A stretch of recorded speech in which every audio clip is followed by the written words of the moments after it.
Untuk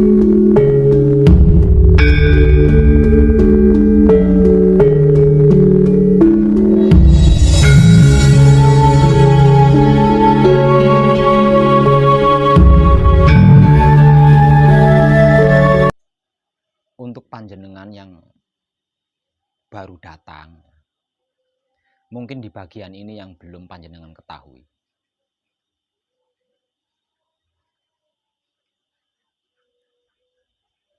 Wong Edan Bagu itu lahir kembali ke dunia untuk sebuah kebajikan atau kesadaran rasa cinta kasih sayang Roh Kudus atau Roh Suci.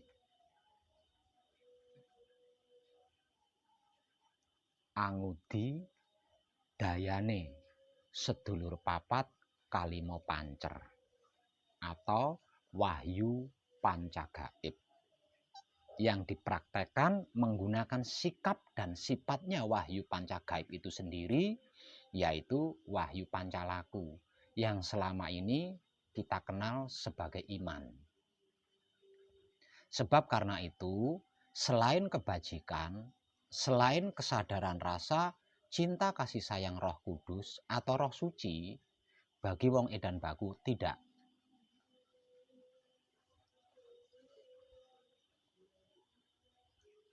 Setiap yang datang ke sini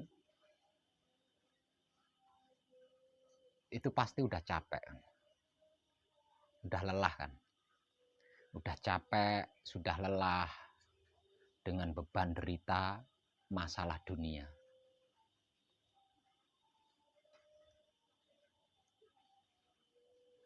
Panjenengan datang menemui saya di sini itu sangat tepat. Kenapa saya katakan tepat? Karena saya akan menunjukkan jalan menuju keselamatan, bahkan kesempurnaan hidup.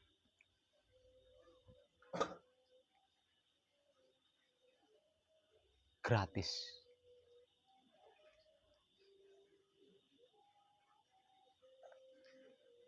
Dan jangan ragu, jangan takut. Karena saya akan menemani perjalanan spiritual panjenengan sampai ke tempatnya.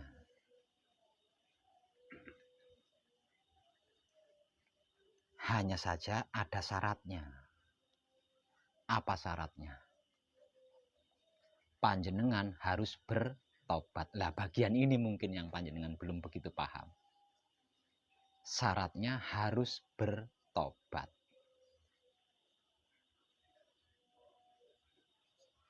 Tapi saya bukan penjahat, Pak Beb, kok disuruh bertobat? Jangan terlalu sempit berpikirnya. Arti maksud daripada bertobat itu bukan hanya berlaku untuk para penjahat saja. Dan bertobat yang saya maksud adalah menghentikan, meninggalkan semua kelakuan-kelakuan panjenengan yang panjenengan lakukan di luar kesadaran rasa cinta kasih sayang Roh Suci atau Roh Kudus. Nah, bertobat dari itu.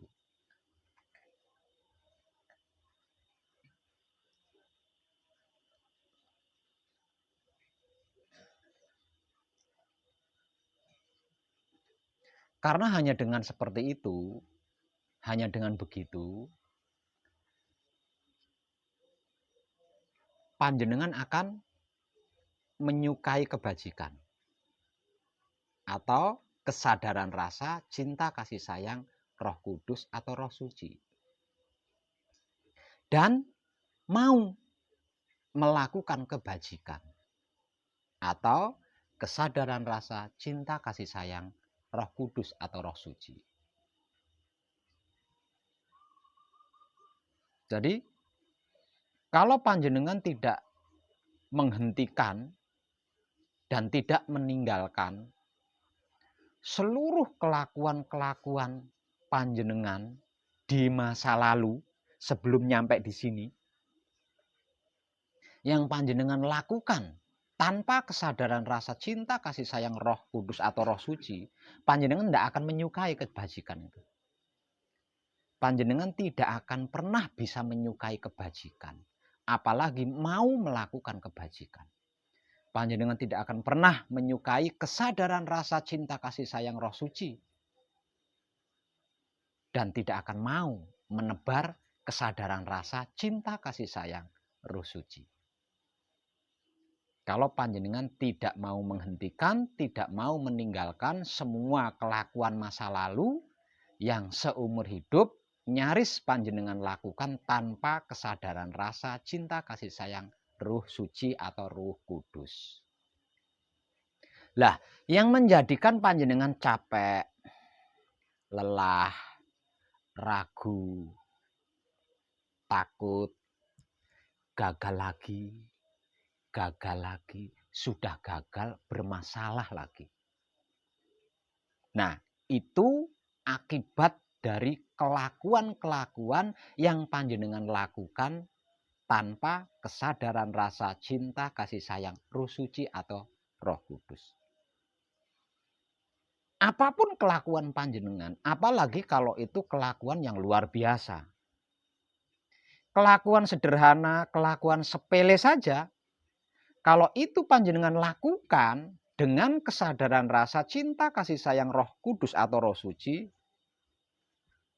pasti sempurna. Artinya tidak akan jadi masalah dalam bentuk apapun. Tidak akan menimbulkan permasalahan. Nah, dari sini kita bisa menyimpulkan bahwasannya apapun masalah yang kita hadapi itu, apapun masalah yang kita hadapi itu adalah hasil dari kelakuan kita sendiri yang kita lakukan tanpa kesadaran rasa cinta kasih sayang Roh Kudus atau Roh Suci. Apapun loh itu yang dilakukannya. Apalagi sebuah keburukan. Kebaikan saja kalau kita lakukan tanpa kesadaran rasa cinta kasih sayang Roh Suci atau Roh Kudus akan jadi masalah. Itu kebaikan loh. Apalagi keburukan. Kebaikan saja kalau kita lakukan tanpa kesadaran rasa cinta kasih sayang Roh Suci akan menjadi masalah, akan menjadi karma. Apalagi keburukan. Lah, masa lalu kita itu seperti itu. Makanya harus dihentikan, harus panjenengan tinggalkan. Kalau panjenengan ingin selamat, kalau panjenengan ingin sempurna. Makanya mengkaji dan mempraktekkan wahyu pancagaib, menggunakan sifat dan sikapnya wahyu pancagaib itu sendiri, yaitu wahyu pancalaku atau iman, syaratnya adalah bertobat. Bukan uang, bukan tirakat puasa, bukan ritual-ritual dan uber-rambe lainnya. Syaratnya adalah bertobat. Arti maksud daripada bertobat adalah menghentikan atau meninggalkan semua kelakuan-kelakuan yang kita lakukan tanpa kesadaran rasa cinta kasih sayang Roh Suci di masa lampau.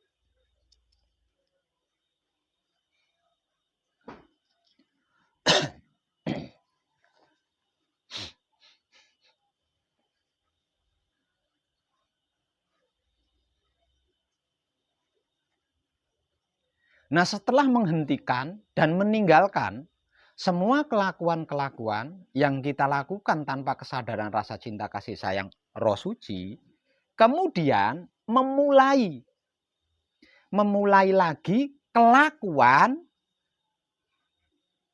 dengan kesadaran rasa cinta kasih sayang Roh Suci. Lah, melakukan kelakuan dengan kesadaran rasa cinta kasih sayang Roh Suci ini tidak gampang. Ya, tidak gampang. Kenapa kok tidak gampang? Dikarenakan kita belum terbiasa. Tidak berat, tapi tidak gampang. Tidak berat sebenarnya. Tidak berat, namun tidak gampang. Dan itu dikarenakan kita belum terbiasa. Kita terbiasa melakukan apapun asal melakukan. Suka-suka kita. Asal melakukan suka-suka kita. Konyolnya, bahkan sesuatu dari orang lain kita lakukan. Itu lebih konyol lagi. Sesuatu dari orang lain kita lakukan. Sesuatu dari orang lain itu tanpa kesadaran rasa cinta, kasih sayang, roh suci. Dan kita lakukan tanpa kesadaran rasa cinta, kasih sayang, roh suci.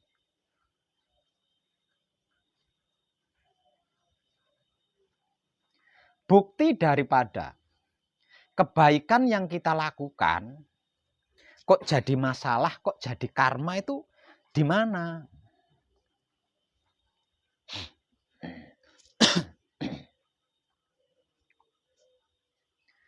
Apapun yang kita lakukan tanpa kesadaran rasa cinta, kasih sayang, roh suci akan menimbulkan masalah dan tidak berhenti di masalah sampai ke karma.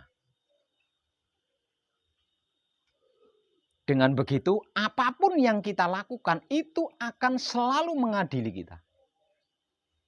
Nah, di sini buktinya. Apapun yang kita lakukan tanpa kesadaran rasa cinta, kasih sayang, roh suci akan mengadili kita.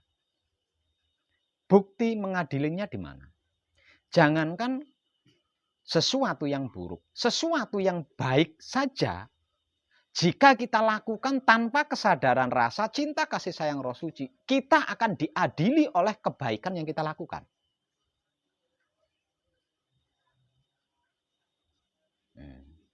Ini sulit. Ini sulit. Dikarenakan kita belum terbiasa. Misal contoh.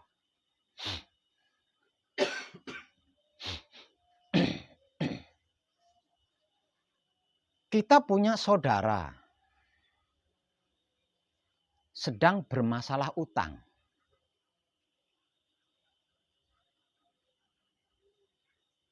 Karena kita kasihan, lalu kita membantu membayar hutangnya saudara. Baik kan?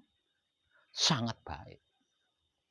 Tapi jika ini kita lakukan tanpa kesadaran rasa cinta, kasih sayang, roh suci, suatu ketika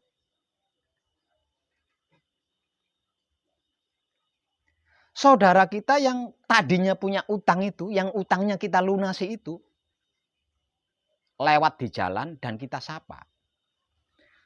Kang mau kemana? Atau Dek mau kemana? Dikarenakan dia tidak mendengar sapaan kita, jangankan menjawab, noleh saja tidak. Dan pasti, bisa dipastikan, entah itu terucap atau tidak terucap, sombongnya. Coba kalau utangmu dulu itu tidak saya lunasi. Letak baiknya di mana kalau sudah seperti itu? Kenapa kok sampai mengatakan seperti itu? Karena ketika dia membantu saudaranya melunasi hutang, itu dilakukan tanpa kesadaran rasa cinta, kasih sayang, roh suci. Contoh satu lagi dari saya. Sedang lewat di kota, di lampu merah, ada pengamen. Memberi uang kepada pengamen, baik kan?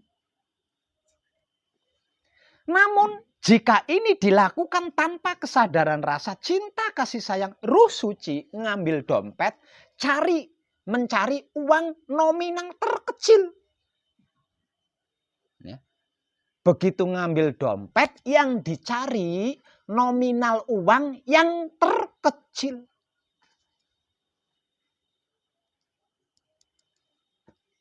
Itu bukti bahwa apapun yang dilakukan tanpa kesadaran rasa cinta, kasih sayang, roh suci adalah masalah.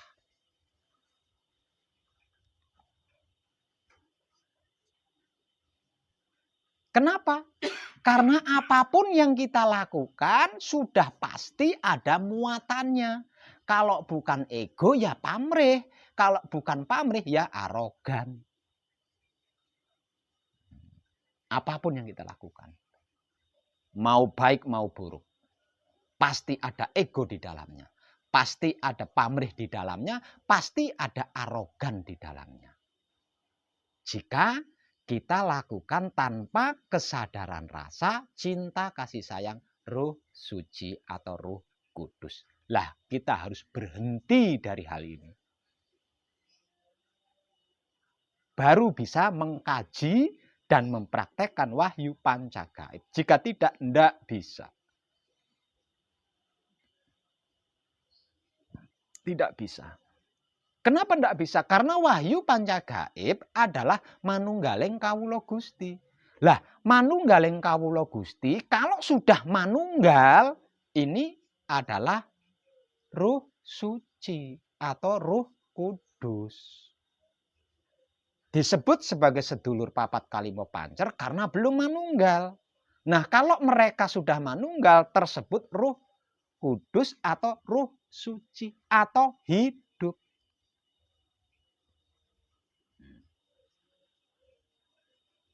Ini tidak gampang. Karena belum terbiasa. Bukan karena berat, bukan karena tidak mampu, bukan. Karena belum terbiasa. Terbiasanya kita melakukan hal apapun asal melakukan. Bukan dengan kesadaran rasa, cinta, kasih sayang, Roh Suci. Nah, selama panjenengan gembleng di sini, panjenengan sedang melatih diri tentang hal ini. Ya, panjenengan sedang melatih diri tentang hal ini. Selama panjenengan belajar bersama saya di sini. Nah, ini rumit. Sulit.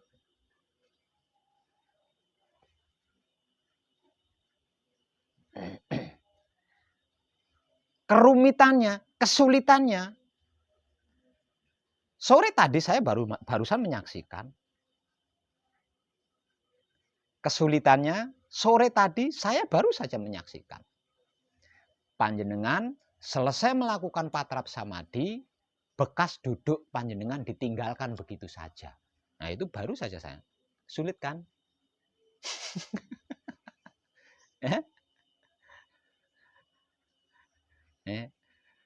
Nah, itu. Nah, di situ saya jadi tahu, berarti kesadarannya putus. Selesai patrap samadhi, tidak ingat bekas duduknya, berarti kan putus kesadarannya. Nah, itu sulit. Dalam hal ini dibutuhkan kesadaran kontinu dan kesadaran universal. Kalau panjenengan kesadarannya putus, banyak pelajaran yang tertinggal. Maka selama di sini panjenengan sedang berlatih. Selama di sini panjenengan sedang belajar. Nah, kalau banyak pelajaran, banyak pelatihan yang tertinggal bagaimana? Setelah meninggalkan pesanggrahan ini, panjenengan tidak belajar lagi loh. Nah, di luar sana panjenengan sudah praktek kalau sudah meninggalkan pesanggrahan ini. Jadi selama panjenengan belajar bersama saya di pesanggrahan ini, panjenengan harus super hati-hati. Karena ini sulit disebabkan panjenengan belum terbiasa. Kalau tidak super hati-hati, banyak pelajaran yang tertinggal nantinya. Sehingganya ketika panjenengan praktek di luar, masih mengalami kebingungan. Karena masih ada banyak pelajaran-pelajaran atau pelatihan-pelatihan yang tertinggal.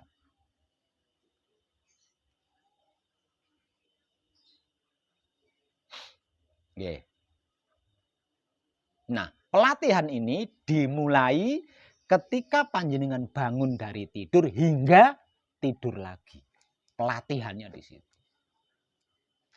Dan saya target 4 hari 4 malam itu panjenengan sudah mumpuni di situ. Sudah ahli. Kalau panjenengan benar-benar super hati-hati loh ya. Kalau panjenengan benar-benar super hati-hati, 4 hari 4 malam belajar bersama saya di sini, panjenengan sudah mumpuni, sudah ahli di situ. Kecuali kalau panjenengan tidak super hati-hati. Dikarenakan banyak kecolongannya.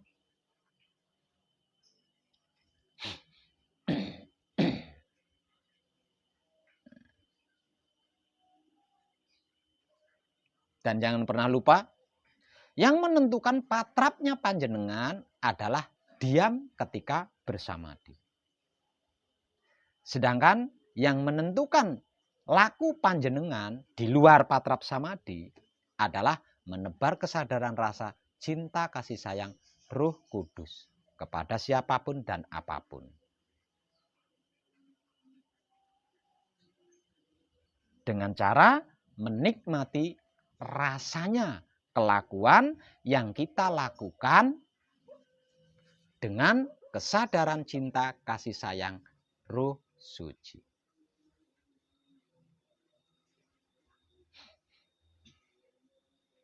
Hanya dua itu yang panjenengan latih. Kenapa saya katakan gampang? Lawang panjenengan hanya melatih diri tentang dua hal. Kenapa saya katakan gampang? Karena panjenengan hanya melatih diri tentang dua hal. Satu hal, diam di dalam samadi ketika patrap. Hal yang kedua, menikmati rasanya kelakuan yang panjenengan lakukan sendiri. Hanya dua hal itu. Panjenengan ahli di dua hal ini, bisa jadi melebihi saya nanti. Ya. Panjenengan ahli di dua hal ini selama panjenengan belajar bersama saya di sini, tidak menutup kemungkinan panjenengan bisa melampaui saya, bisa lebih dari saya. Dan kalau panjenengan bisa melampaui saya, bisa lebih dari saya, itulah satu-satunya yang bisa membahagiakan saya. Dikarenakan keberhasilan panjenengan, kesuksesan panjenengan di dalam belajar ini adalah kebahagiaan saya. Nah, untuk itu dibutuhkan super hati-hati. Karena apa? Karena kedua-duanya yang sedang panjenengan latih itu harus kontinu, harus universal.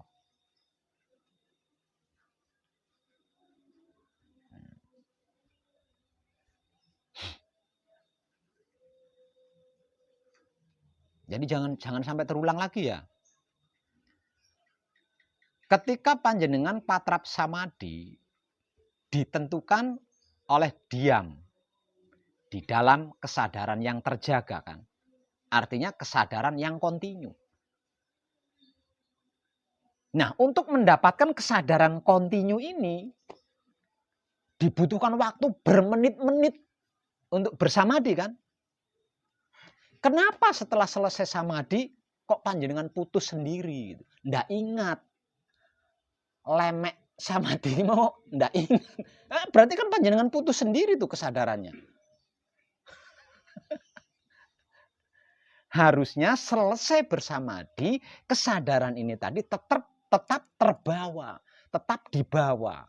Agar supaya langkah demi langkah kaki kita ini ternikmati rasanya. Kan di luar patrap samadi yang penentunya kan menebar kesadaran rasa cinta kasih sayang Roh Suci. Di prakteknya, praktek menebar kesadaran rasa cinta kasih sayang Roh Suci adalah menikmati rasanya kelakuan yang kita lakukan. Dengan kesadaran cinta kasih sayang Roh Suci itu sendiri. Nah, kalau selesai semedi, kesadarannya panjenengan putus, bagaimana mungkin panjenengan bisa menikmati rasanya langkah kedua kaki panjenengan? Lawong lemek semedi saja ndak ingat.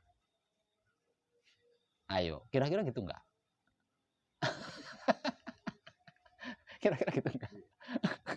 Nah, itu rumitnya di situ, ya, rumitnya di situ. Kalau asal kesadaran, orang awam saja tahu. Nah, kalau asal kesadaran, orang awam saja tahu. Buktinya orang awam itu tahu tentang kesadaran. Nah, kalau disebut stres enggak mau. Nah, disebut pikun marah.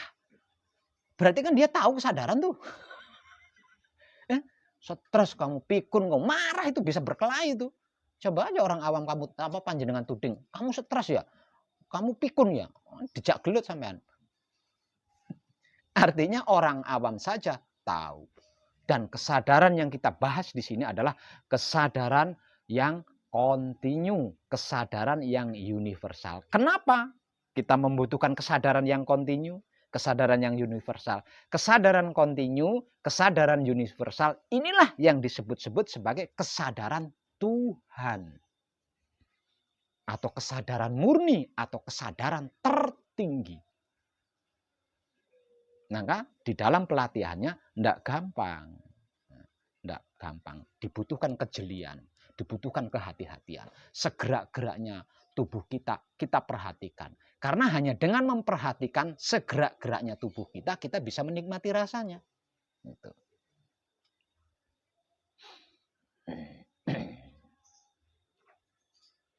Nah, gembok kuncinya itu dua hal itu ya. Gembok kuncinya dua hal itu. Panjenengan mumpuni di situ, ahli di situ, panjenengan bisa melampaui saya. Tidak menutup kemungkinan panjenengan bisa melampaui saya. Dan ketika panjenengan bisa melampaui saya, disitulah saya terbahagiakan panjenengan. Artinya panjenengan berhasil membahagiakan saya.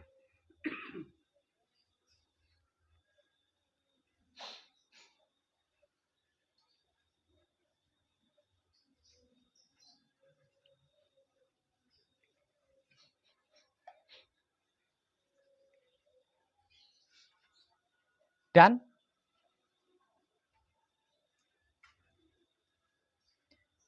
menikmati rasanya. Kelakuan yang kita lakukan dengan kesadaran rasa, cinta, kasih sayang Roh Suci. Dengan praktek atau teknik.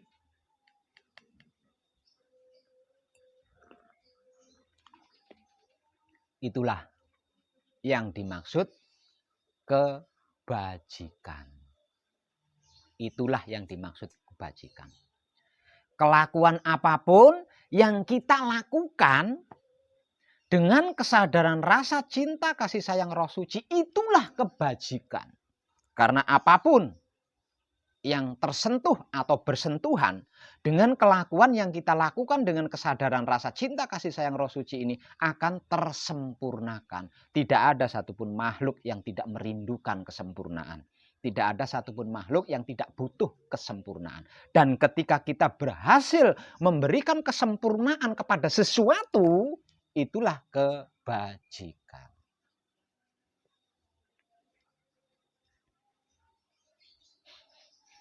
Jadi kebajikan itu bukan memberi uang kepada orang miskin, bukan. Nah, untuk apa kita memberi uang kepada orang miskin kalau tidak kita sadari rasanya? Lebih baik kita tidak memberikan uang kepada orang miskin, tapi ternikmati rasanya dengan kesadaran rasa cinta, kasih sayang, Roh Suci. Sebab kalau rasanya berhasil kita nikmati dengan kesadaran cinta, kasih sayang, Roh Suci, kalau punya uang tidak mungkin tidak ngasih sama orang miskin itu.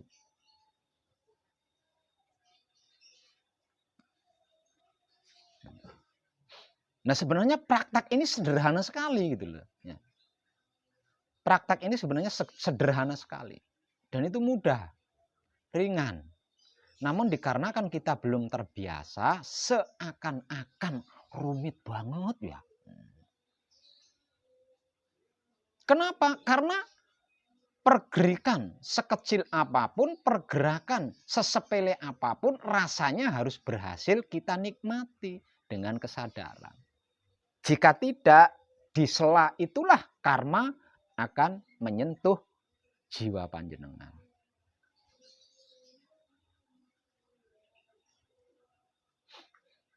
Nah, masalah dunia yang paling mengerikan itu karma ini. Karma inilah yang paling mengerikan. Hampir semua orang tahu tentang karma ini ya. Hampir semua orang tahu tentang karma ini. Tapi hanya sedikit yang paham.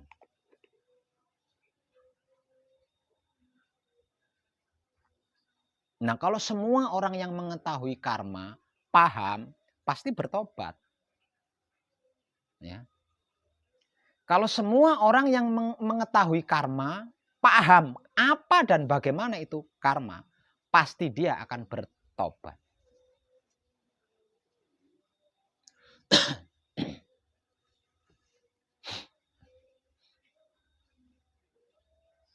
Akan kapok di situ. Tidak akan mengulangi lagi. Tahu karma, mengulangi lagi. Mengulang berarti kan tidak paham. Yang sudah tahu karma kok diulang lagi, diulang lagi. Karma yang sudah terbuat saja belum lunas. Buat karma lagi. Karma kedua belum lunas, bikin karma lagi. Terus begitu aja. Bagaimana tidak capek menjalani kehidupan di dunia. Lawong yang kita pikul, yang kita sunggi, yang kita gendong, yang kita jinjing adalah karma semua.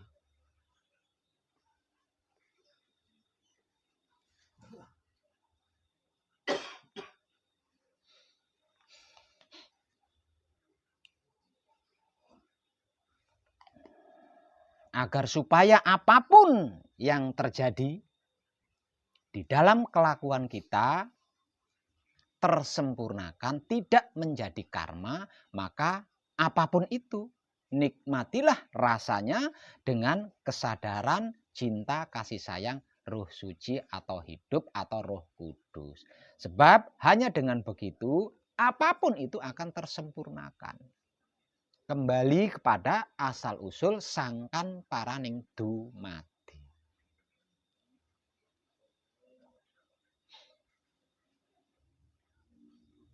Baru kita bisa tentram.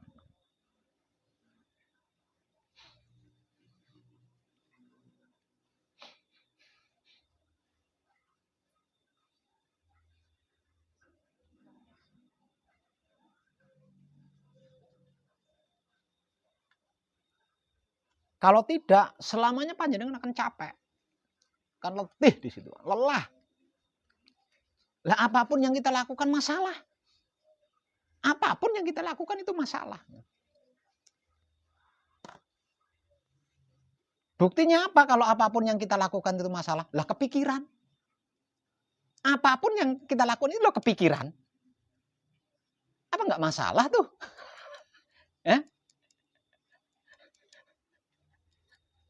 Masalah apapun. Jadi enggak ada ikhlasnya. Dengan kelakuannya kita sendiri loh kita enggak ikhlas. Bagaimana mungkin dengan yang lain? Buktinya enggak ikhlas. Lah kepikiran itu tadi.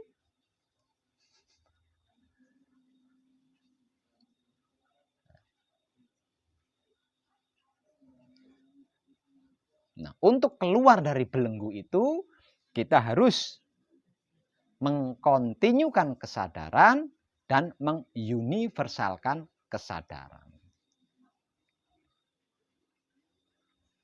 Dan selama panjenengan belajar bersama saya di sini, itulah yang sedang panjenengan latih.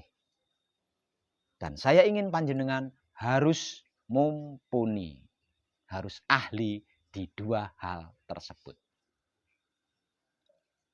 Panjenengan ahli di dua hal tersebut, tidak ada bedanya. Antara panjenengan dengan Tuhan itu nggak ada bedanya. Nah kalau panjenengan tidak ada bedanya dengan Tuhan, lalu masalah apa yang bisa menyentuh panjenengan? Masalah apa yang bisa menyentuh Tuhan?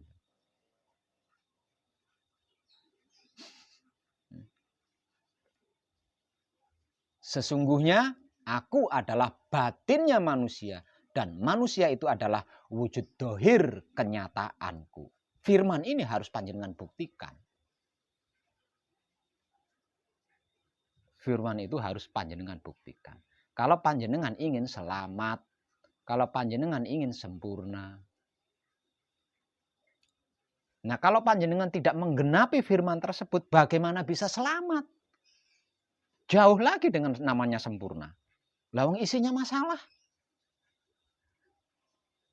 Noleh ke kanan masalah, noleh ke kiri masalah. Tidak noleh masalah. Nah coba gimana? Itulah yang membuat kita selama ini capek, lelah, letih, jenuh, bosan.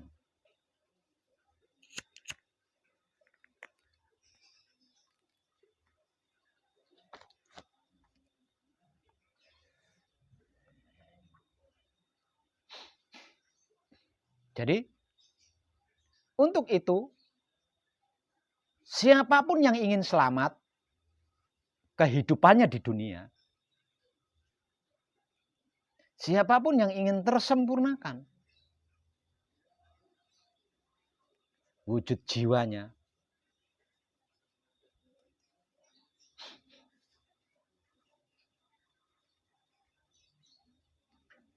harus menyukai kebajikan dan mau melakukan kebajikan.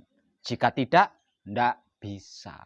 Karena kita dikalifahkan ke bumi untuk hal itu. Nah, kalau tidak menyukai kebajikan, tidak mau melakukan kebajikan, berarti kita sudah berkhianat. Karena kita diturunkan ke bumi untuk itu. Jadi manusia hidup diturunkan ke bumi itu sebagai khalifah. Bukan sebagai lain. Bukan sebagai yang lain. Manusia hidup diturunkan ke dunia, ke bumi itu sebagai khalifah. Bukan sebagai yang lain. Tidak mau di situ, tidak mau melakukan itu, berarti panjenengan mengkhianati diri panjenengan sendiri. Ya sudah pasti tidak selamat. Apapun itu panjenengan harus mencari. Kalau tidak mencari, panjenengan tidak akan mendapatkan. Sekalipun mendapatkan, nggak ada kenyangnya, nggak ada puasnya. Kalau tidak mencari, tidak mendapatkan. Artinya untuk bisa mendapatkan harus mencari. Setelah mendapatkan, tidak ada puasnya. Karena apa? Sebab mencuri. Karena mencuri. Kenapa saya katakan mencuri? Apapun yang disediakan oleh Tuhan di dalam semesta alam ini untuk khalifahnya. Bukan untuk selain khalifahnya.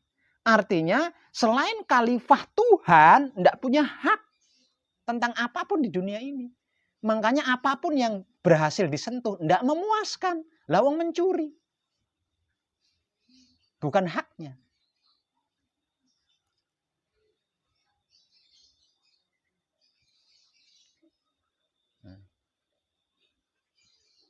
Kalau tidak mencari, tidak bisa.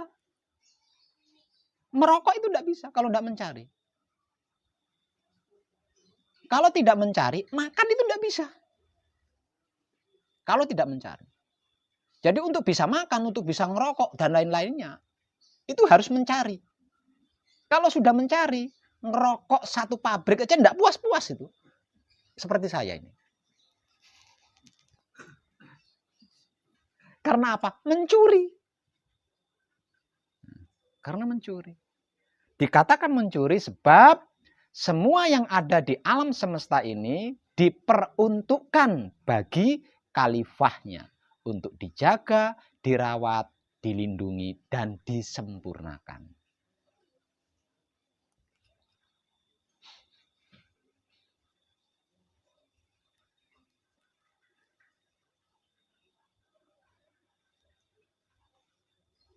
Apa istimewanya menjadi khalifah Tuhan, Pak Web? Loh, enggak capek jenengan. Sudah enggak capek, selamat pula. Kalau tidak percaya, mari kita buktikan bersama. Caranya membuktikan bagaimana? Dua hal tadi yang sedang panjenengan latih selama di sini. Itu adalah gembok dan kuncinya.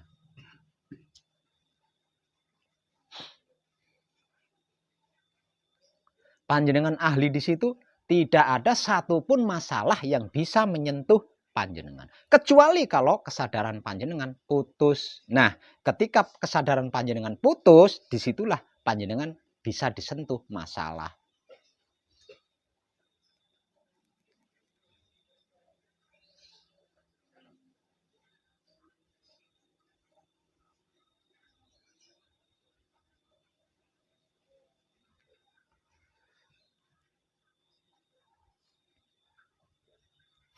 Kenapa kesadarannya harus kontinu, Pak Web? Karena alam semesta itu isinya miliaran. Alam semesta itu isinya miliaran. Nah, kalau kesadarannya tidak kontinu, banyak yang tidak kita sadari.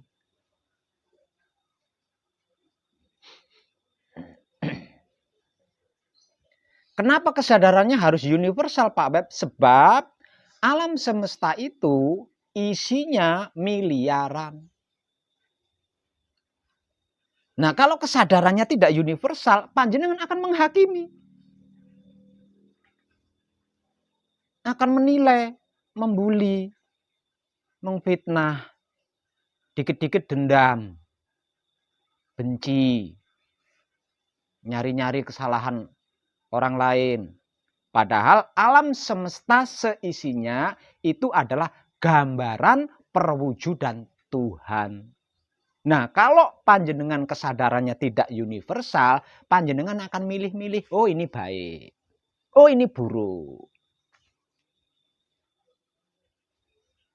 Padahal baik maupun buruk sama-sama gambaran perwujudan Tuhan itu sendiri. Dan itu bukan untuk dinilai, bukan untuk dihakimi, apalagi sampai diadili. Itu untuk disadari bahwa oh Tuhan itu maha segalanya.